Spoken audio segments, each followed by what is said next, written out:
Glory to Jesus Christ. In the Gospels, we are challenged by our Lord to consider responsibility. Responsibility as understood in several ways.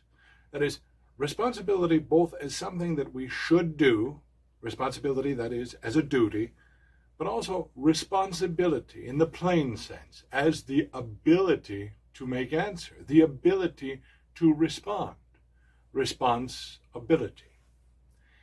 In the Scriptures, our Lord gives us an image of this responsibility, the ability to make answer, when he says to us, "Behold, I stand at the door and knock. If anyone hears my voice and opens the door, I will come in to him and dine with him, and he with me."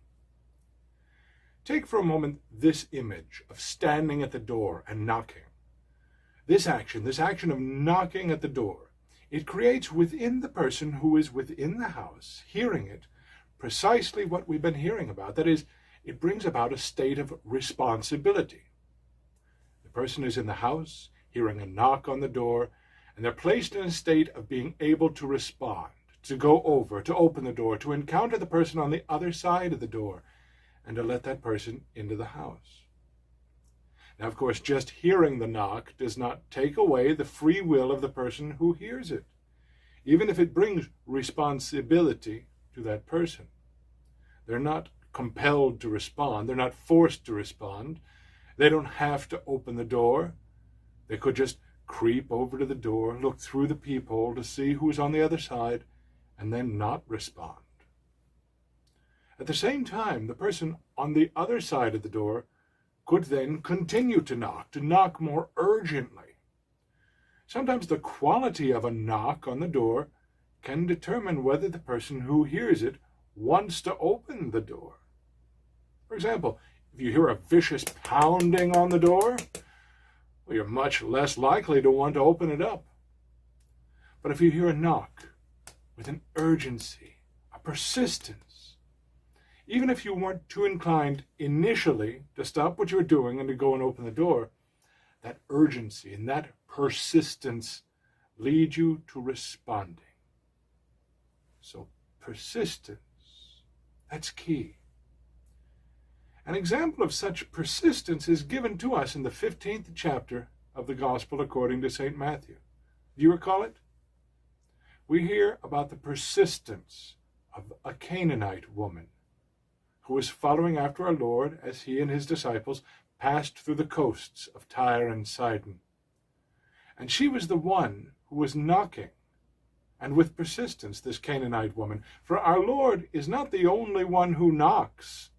Our Lord tells us to do the same. You remember? He tells us in the Gospel, "Ask, and it shall be given you. Seek, and you shall find. Knock, and it shall be opened to you." So we hear of this Canaanite woman in the Gospel, following after our Lord, crying out to him, saying, "Have mercy on me, O Lord, thou Son of David. My daughter is grievously troubled by the devil." But the Gospel says that the Lord answered her not a word. And even further, the Gospel tells us that our Lord's disciples asked him to send the woman away. She was annoying them, constantly crying out after them. And our Lord says, "I was not sent but to the sheep that are lost of the house of Israel." And this woman, a Canaanite, and not of the house of Israel, was nevertheless undaunted. This didn't stop her. She persisted. She runs up to the Lord himself. She adores him, as the Gospel tells us, and says simply, Lord, help me.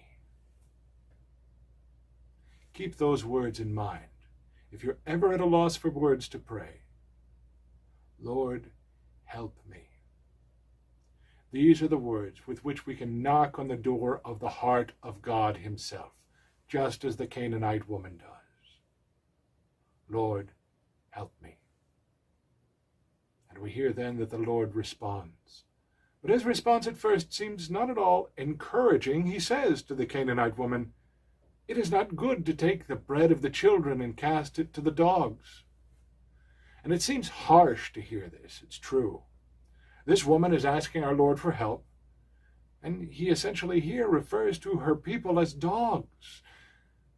But our Lord says this so that we might ultimately have testimony of the ministry of his earthly life, that is, to the house of Israel.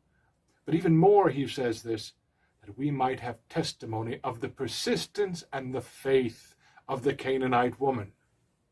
And even more than this is a testimony to the humility of the Canaanite woman. This woman who, even if not of the house of Israel, here persistently knocks on the door of the heart of the Son of David, asking for his mercy. And mercy is given to the humble, not to the proud.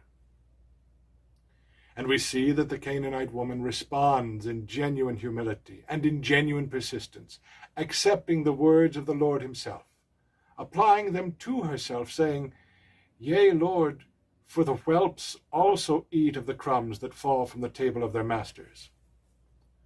She says, in effect, even if I am a dog, you are my master.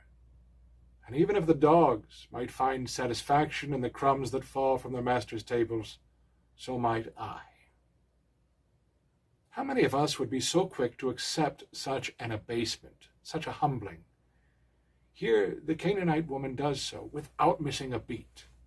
Such was her persistence, such was her love for her daughter, and such was her faith that the Lord could heal her. And the Lord says, "O woman, great is thy faith. Be it done to thee as thou wilt." And her daughter was cured from that hour. Here we see the fruit of persistence, the necessity of faith, the duty to put our love and our care into action. Just as the Canaanite woman put her love and her care for her daughter into action, even at the risk of being considered annoying, as she was by the disciples, even at the risk of being humiliated, as she might have been, being compared to the dogs. But she was not humiliated, for she already was a humble woman. Her first entreaties to the Lord show us that. Remember what she said first. "Have mercy on me, O Lord," and "Lord, help me." Humility and persistence. Humility and persistence. Let these be our watchwords as we go forward and face the trials and the responsibilities that we might have this week. Let us face our own challenges, ever calling out to the Lord with humility and with persistence, saying with the Canaanite woman, "Have mercy on me, O Lord. Lord, help me." With these words, we knock insistently at the heart of God and beg his mercy on ourselves.